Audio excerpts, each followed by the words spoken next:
aqui, ele deu um pulinho lá em Gadara, mas ele já está voltando, e a Bíblia vai nos fazer entender que as pessoas ficaram aglomeradas ali próximo à residência de Jesus, e começaram a encher a casa,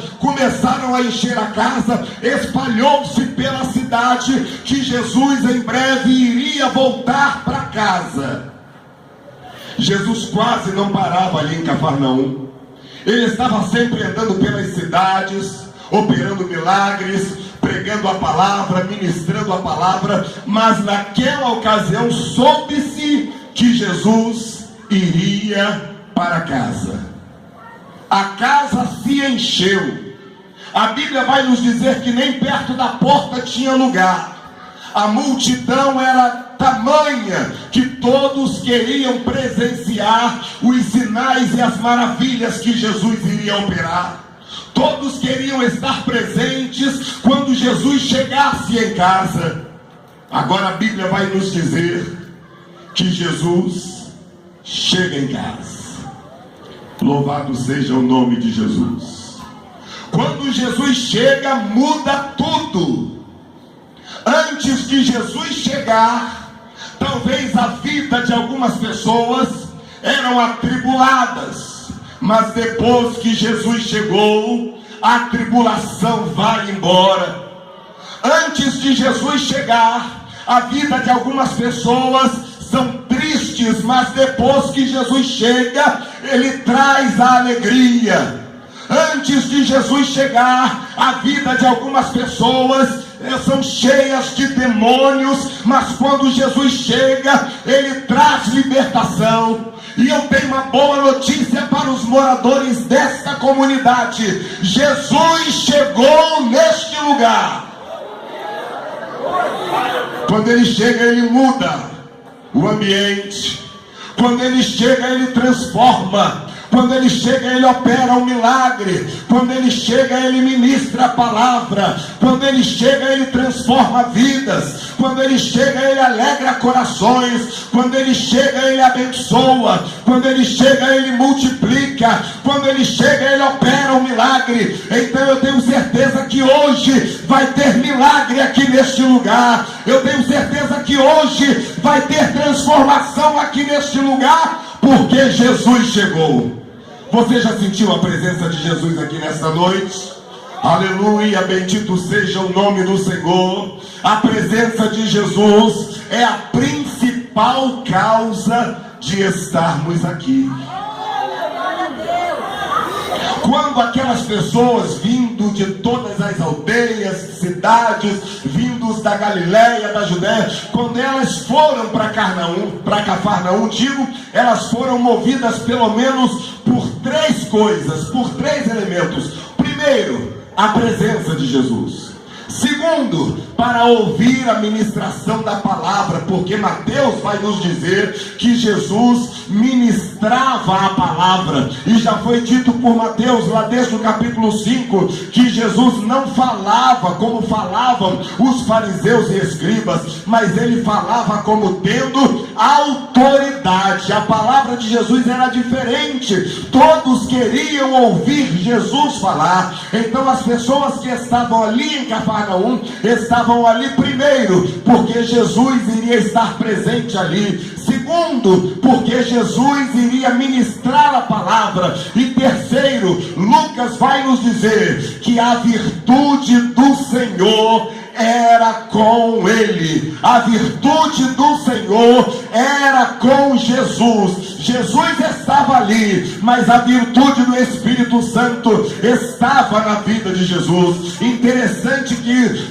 Lucas, o escritor, o historiador, o médico amado, vai nos mostrar no seu livro que Jesus, no seu evangelho, que Jesus era totalmente dependente enquanto homem da presença, da graça, do poder, da unção e da virtude do Espírito Santo. Jesus não abria a mão da virtude. Quando ele estava no ventre de Maria, diz a Bíblia que o Espírito de Deus já estava sobre a vida de Maria, envolvendo a criança. A Bíblia vai nos dizer que quando Jesus, aleluia, vai para o Rio Jordão para ser batizado, o João vê o Espírito de Deus descendo sobre pomba, descendo em forma de pomba sobre a vida de Jesus. Quando Jesus sai do Jordão, a Bíblia vai nos dizer em Mateus capítulo 4 e também em Lucas, que Jesus é conduzido ao deserto, mas não é conduzido por qualquer um, ele é conduzido pelo Espírito Santo de Deus. A Bíblia vai nos dizer que quando Jesus sai do deserto,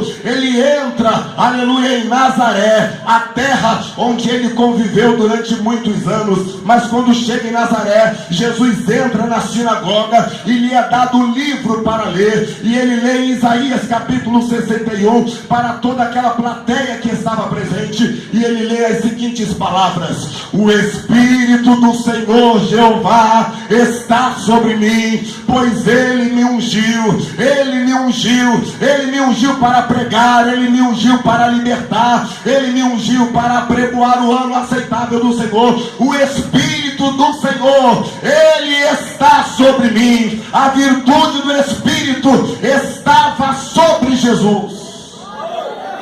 Pena que os nazarenos rejeitaram a presença de Jesus.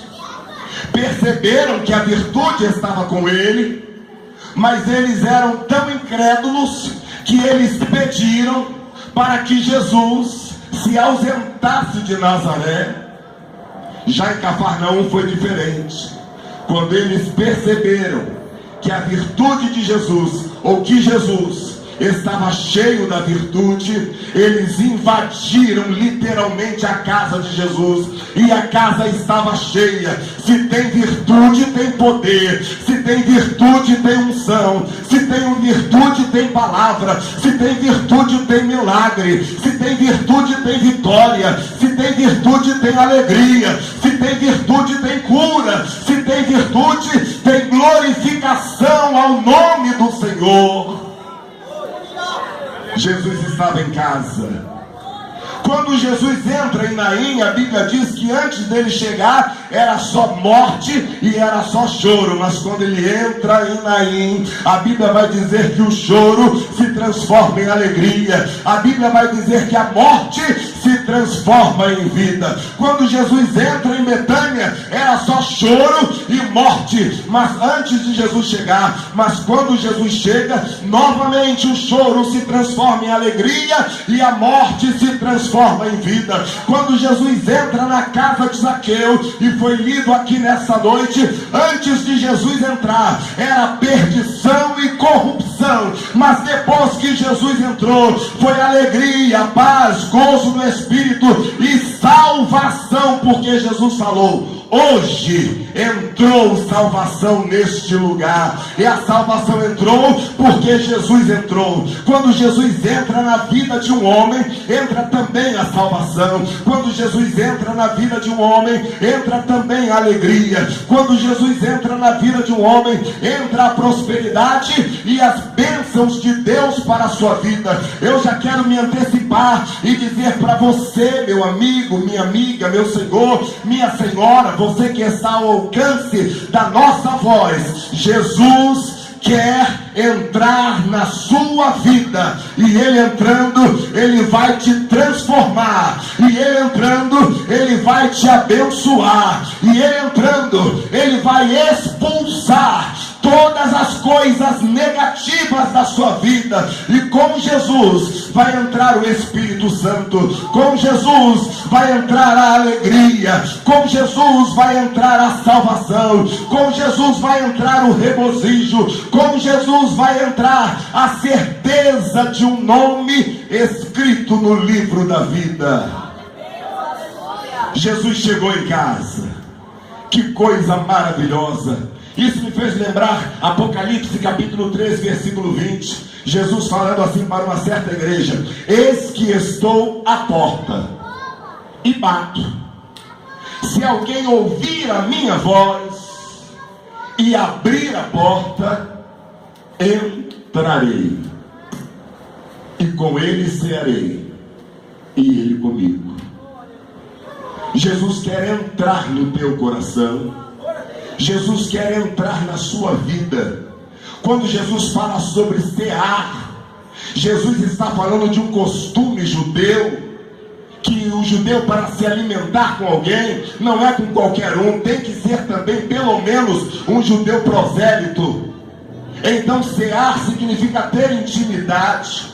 Cear significa compartilhar os seus problemas, tristezas e alegrias. Então Jesus quer dizer que se você abrir o seu coração, você vai compartilhar com Jesus, você vai falar dos seus pecados, dos seus temores, dos seus medos, das suas frustrações, mas Jesus também vai compartilhar contigo algumas coisas boas. Ele vai trocar o medo pela segurança, ele vai trocar a tristeza pela alegria, ele vai trocar a perdição pela salvação, ele vai cear contigo e tu vais cear com ele, porque quando Jesus chega, a alegria também chega.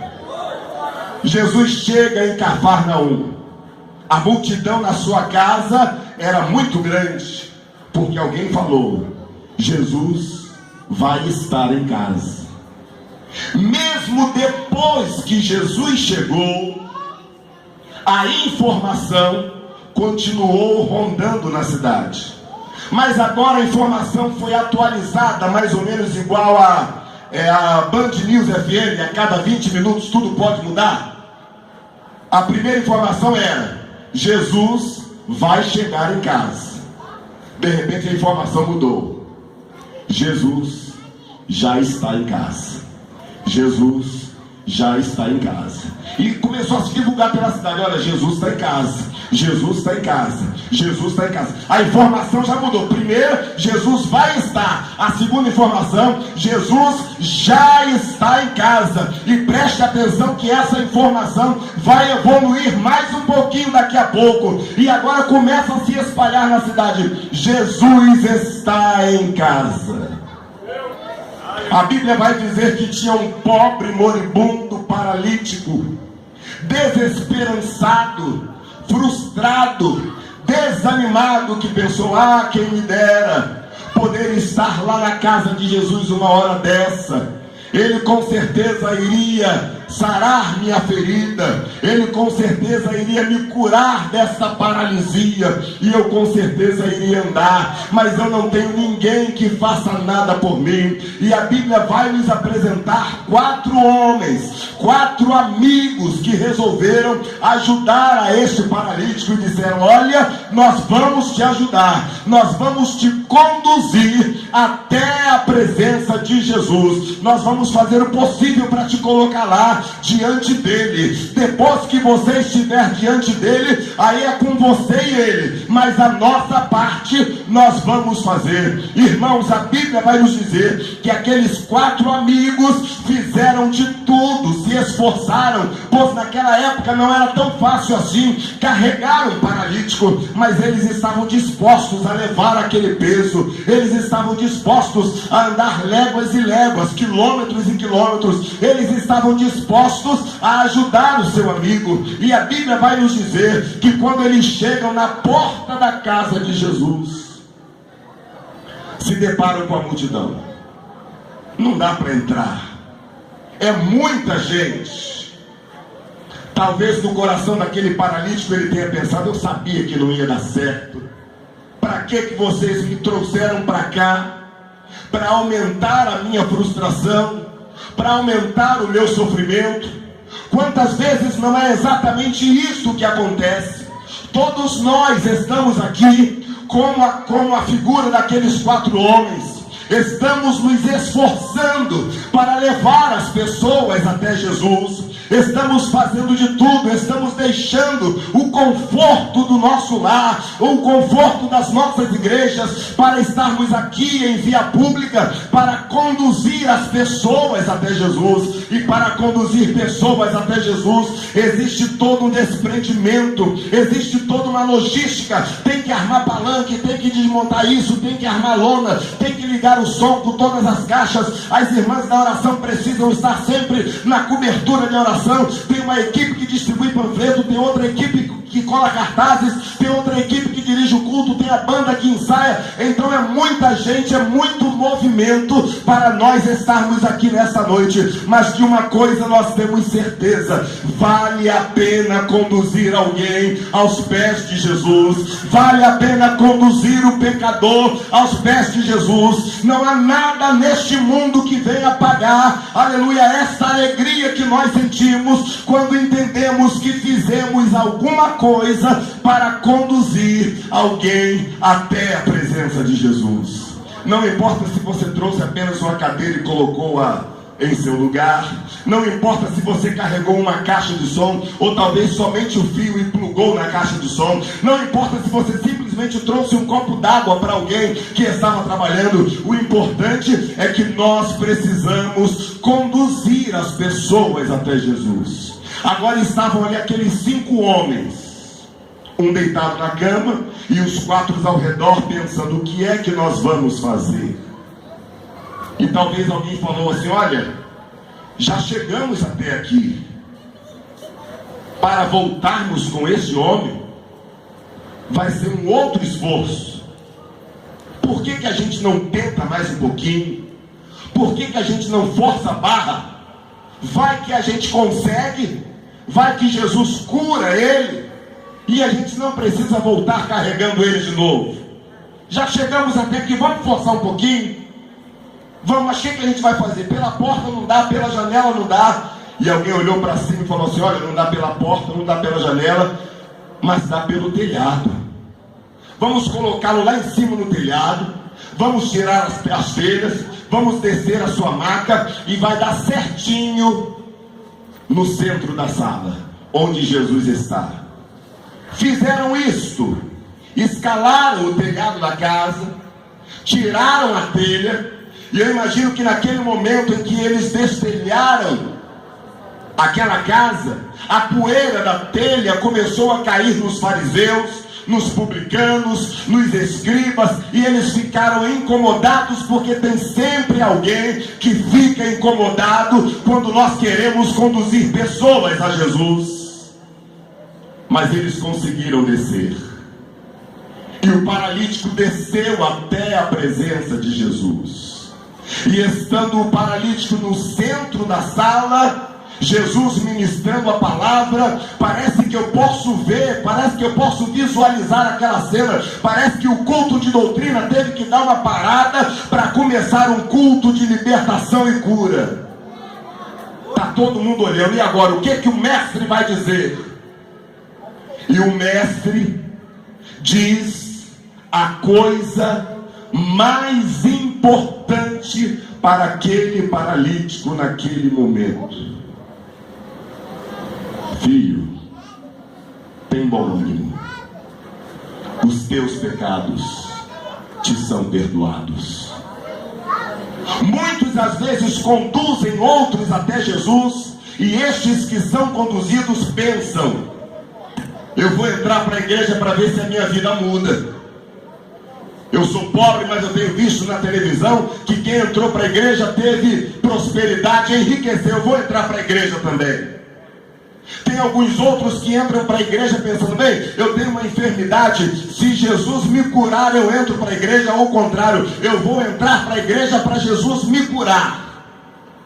São tantas as razões pelas quais as pessoas se aproximam de Jesus, quando na verdade o interesse, o propósito e a intenção principal de Jesus não é apenas te fazer prosperar. Ele pode sim, ele quer te fazer prosperar, mas ele tem um assunto mais importante para a tua vida. Pastor Roque, eu tenho uma enfermidade. Ele pode e ele quer te curar, e daqui a pouco nós vamos orar para isso, mas a preocupação principal de Jesus é uma outra, bem mais importante. Jesus olha para o paralítico e diz assim: eu posso imaginar na mente de Jesus: você está pensando que eu vou liberar uma palavra de cura, uma palavra de vitória, uma palavra de prosperidade, mas deixa eu liberar a palavra mais importante para a tua vida nesta oportunidade. Filho, tenha bom ânimo. Em outras palavras, Jesus quis dizer: essa enfermidade te desanimou. Até hoje você tem estado desanimado, mas hoje é o fim do seu desânimo, hoje é o fim da tua luta, hoje é o fim do teu desespero. Filho, tenha bom ânimo. O paralítico pensou: é agora que ele vai me mandar eu me levantar e sair andando. Os teus pecados te são perdoados. Talvez o paralítico não tenha entendido. Eu quero ser curado, mas ele está dizendo que os meus pecados são perdoados. Enquanto o paralítico não entendia, de um lado, aqueles mesmos fariseus que receberam a poeira do telhado, do outro lado, pensavam assim: esse homem está blasfemando. Quem é que tem poder para perdoar pecados, senão Deus? A Bíblia vai dizer que Jesus conhecia os pensamentos deles. Jesus conhece os nossos pensamentos. Jesus conhece as nossas necessidades. Jesus conhece os nossos propósitos e intenções. Jesus conhece as nossas dificuldades. Jesus conhece as nossas angústias, os nossos medos, os nossos pecados. Agora nós estamos diante de um quadro caótico. De um lado, um paralítico frustrado. Do outro lado, um grupo de fariseus murmuradores. E o que me chama a atenção neste quadro é que aquele grupo de fariseus murmuradores entraram na casa de Jesus, viram a presença de Jesus, ouviram a palavra de Jesus, perceberam a virtude de Jesus, mas não tiveram as suas vidas transformadas. Porque para ter a vida transformada não basta estar na igreja. Para ter a vida transformada não basta sentir a presença de Jesus. Para ter a vida transformada não basta ouvir a palavra de Jesus. Para ter a vida transformada tem que aceitar a palavra, tem que acreditar na palavra, tem que entregar a sua vida aos pés e nas mãos daquele que pode transformá-la. Aqueles fariseus, nada aconteceu na vida deles, embora eles estivessem no lugar certo, na hora certa, na presença da pessoa certa, mas na vida daquele paralítico foi diferente. A Bíblia nos diz que Jesus, conhecedor dos pensamentos, vai dizer: por que vocês estão arrazoando em vossos corações? O que é mais fácil dizer? Perdoados estão os teus pecados? Ou levanta-te e anda? Jesus estava nos dizendo que existem pecados, ou melhor, existem enfermidades, existem problemas, existem dificuldades que assolam a vida do ser humano em função do pecado.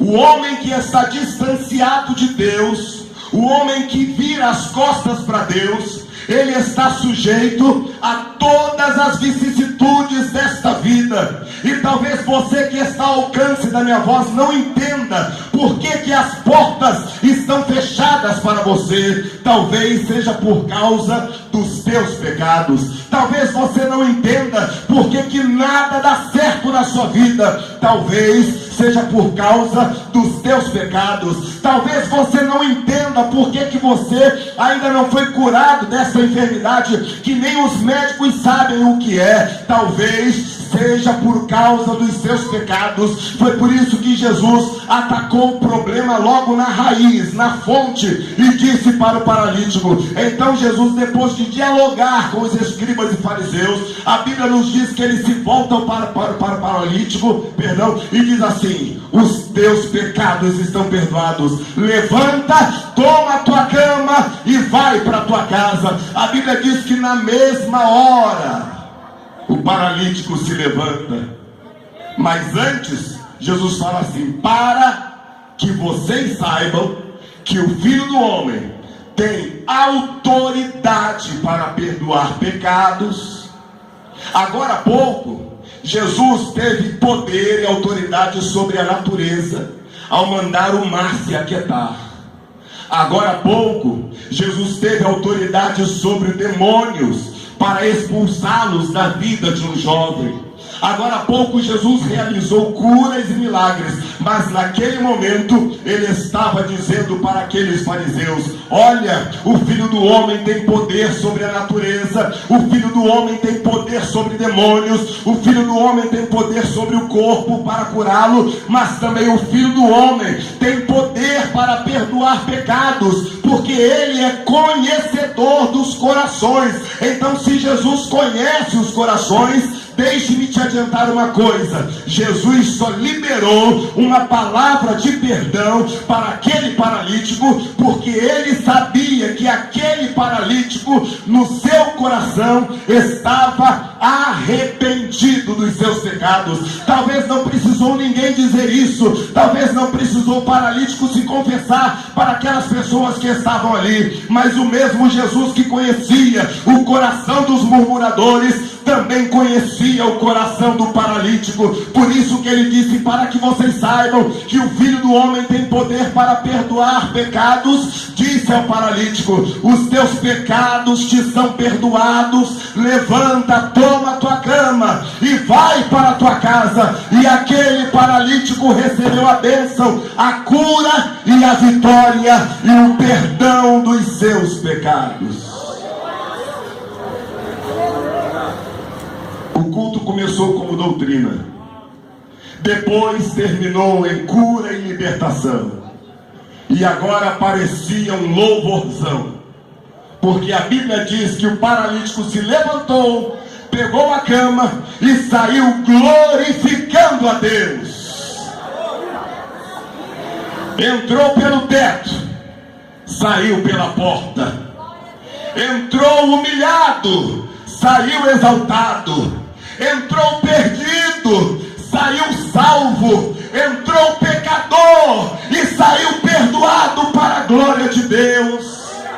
Oh, irmãos, quando aquele paralítico sai, vai passando no meio da sala, talvez os escribas e fariseus ficaram pensando: como é que pode? Esse chegou agora há pouco, a gente já está aqui há um tempão e não recebemos nada. Mas esse já recebeu o perdão, já recebeu a cura, já recebeu a salvação, simplesmente porque ele abriu o coração e aceitou a Jesus. A Bíblia diz que além dele, todos que estavam presentes começaram a louvar e começaram a glorificar a Deus pelo grande milagre, pelo grande feito. Uns diziam assim: hoje nós vimos prodígio. Outros diziam assim: nós nunca vimos nada igual acontecer neste lugar. Outros diziam assim: meu Deus, tu tens dado poder aos homens para perdoar, para salvar, para libertar. O culto virou uma noite, uma oportunidade de glorificação a Deus. Todas as vezes que Jesus opera um milagre, nós glorificamos a Deus. E nesta noite nós queremos glorificar a Deus pela tua vida. Aquele paralítico entrou ali carregado, transportado, conduzido por alguém. Talvez ele entrou ali desanimado, triste, sem perspectiva, mas quando teve um encontro com Jesus, a sua vida mudou. E é assim que vai acontecer na tua vida hoje. A tua vida vai mudar. Eu não sei de que maneira você chegou neste lugar, eu não sei se você foi convidado, eu não sei se você passava pela rua e viu o movimento dos crentes e resolveu ficar por aqui. Eu não sei se você está ao alcance da minha voz e estava de saída, mas resolveu parar para ouvir a mensagem do Evangelho, os belos louvores entoados. Eu não sei se você está da sala, da janela, do quarto, do seu apartamento, da sua casa, ouvindo a palavra de Deus. Eu não sei de que maneira a mensagem do Evangelho chegou ou está chegando até você, mas de uma coisa eu tenho certeza: se você tiver um encontro com Jesus, a sua vida vai mudar. Pastor Roque, como é que eu faço? Eu já tenho ouvido a mensagem. Hoje eu participei deste culto, desta cruzada, e eu já entendi que Jesus quer transformar a minha vida. Ah, Pastor Roque, eu não aguento mais esta vida que eu tenho levado. Já foi dito nesta noite: através da nossa irmã Elzi, que Jesus liberta o homem do tóxico, Jesus liberta o homem das drogas, Jesus liberta o homem da boemia, Jesus liberta o homem de todo tipo de escravidão espiritual e moral. Já foi dito nesta noite que Jesus transformou a vida de Zaqueu. Já foi dito nesta noite que Jesus tem poder para transformar vidas. Eu quero te fazer uma pergunta, uma proposta. Você vai sair daqui nesta noite como saíram os escribas e fariseus, que tinham tudo para ser abençoados, mas não foram. Estavam na casa de Jesus, presenciaram Jesus, ouviram as palavras de Jesus, perceberam os milagres e a virtude que estava sobre Jesus, mas nada aconteceu com eles, porque eles não abriram o coração. Ou você vai sair deste jeito, da mesma maneira, ou pior do que entrou, ou você vai sair como aquele paralítico, que eu repito, entrou paralítico, saiu andando, entrou pelo telhado, saiu pela porta, entrou frustrado e triste e saiu alegre, entrou desesperançado e saiu glorificando a Deus, entrou perdido e saiu salvo, entrou pecador e saiu perdoado, saiu com a vida transformada, saiu cheio de Deus, saiu com o nome escrito no livro da vida, saiu com seus pecados perdoados, saiu com a vida transformada, saiu alegre, saiu pela porta da frente glorificando a Deus. É desta maneira que você precisa hoje sair desta reunião, com a vida transformada por Jesus, porque foi para isto mesmo que Jesus permitiu a sua presença neste lugar. Eu quero finalizar as minhas